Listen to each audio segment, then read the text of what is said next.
Ang programang ito ay rated SPG. Striktong patnubay at gabay ng magulang ang kailangan. Maaaring may masiselang tema, lengguwahe, karahasan, sexual, horror o droga na hindi angkop sa mga bata. Zoe, huwag mo umpisahan. Makita ko mo. Wala, kaya ko makita ko.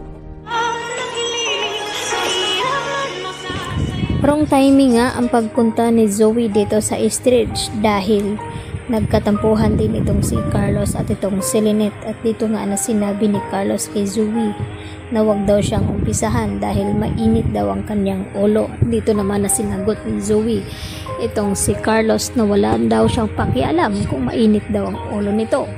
Ang gusto niyang malaman kung bakit nagawang saktan ni Carlos itong kanyang ama na si RJ.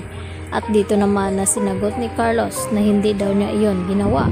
At hindi naman naniniwala itong si Zoe at sinabi niya kay Carlos na huwag kang mag-deny dahil alam niya na iisa lang ang gumawa nito at may galit kay RJ kundi ito ngang si Carlos Benitez.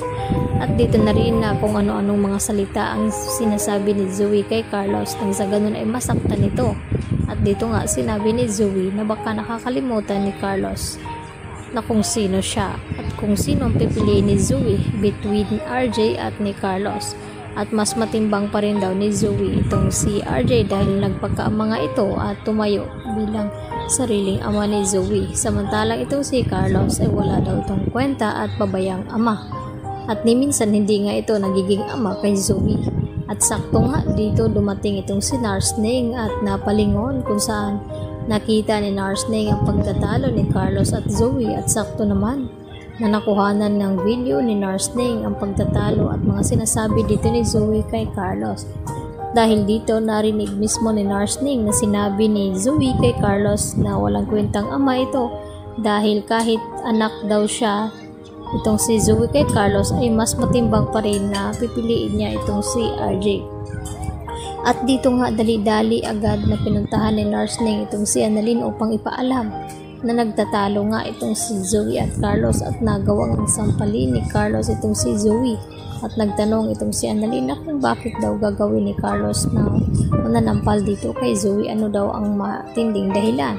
At hindi pa nga nabanggit dito ni Narsning na may nakuha nga siyang video sa pagtatalo ni Carlos at ito nga si Zoe. Ang unang pagsasabihan pa lamang dito ni Narsning ay walang iba kundi itong kanyang kaibigan na si Doc Lyndon Javier, dahil alam naman pala ni Doc Lyndon Javier ang sikretong tinatago dito ni Carlos, kaya hindi na ito nagulat nang sabihin ni Narsning sa kanya na ito palang si Zoe ay anak dito ni Doc Carlos Benitez at hindi lamang isang kanyang anak na si Harry kundi may isa pa pala. Samantala hindi naman mapakali itong si Lynette ngayon dahil sa sinabi ni Carlos na tapusin na nga ang kanilang relasyon at huwag nang ituloy ang kanilang kasal. Dahil dito, agad na sinabi ni Lynette dito kay Josa ang gustong gawin ni Carlos, na nagalit niya ito dahil sa sinabi ni Lynette na nagtatanong ito na kung hindi ba siya lumabas ng gabing iyon sa party, na kung may kinalaman ba ito sa nangyaring aksidente kay Doc RJ.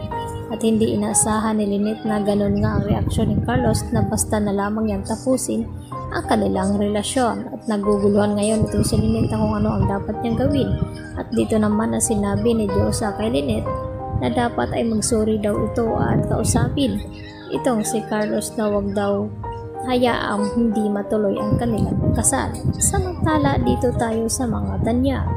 Nag-file na nga ng annulment divorce itong si RJ dito kay Moira at nag-aalala naman itong si Giselle na sigurado na ba daw ito sa kanyang gagawin at papaano daw ang Apex Hospital na kapag divorce na daw itong si RJ ay baka hindi na nila mabawi itong Apex. At kampante naman itong si RJ na magagawa ng paraan ni Doc Ray Meneses itong kanyang posisyon na bilang medical director, kaya siya nang bahalang bumawi sa Apex para dito kina RJ at Giselle. Yan lang po at marami.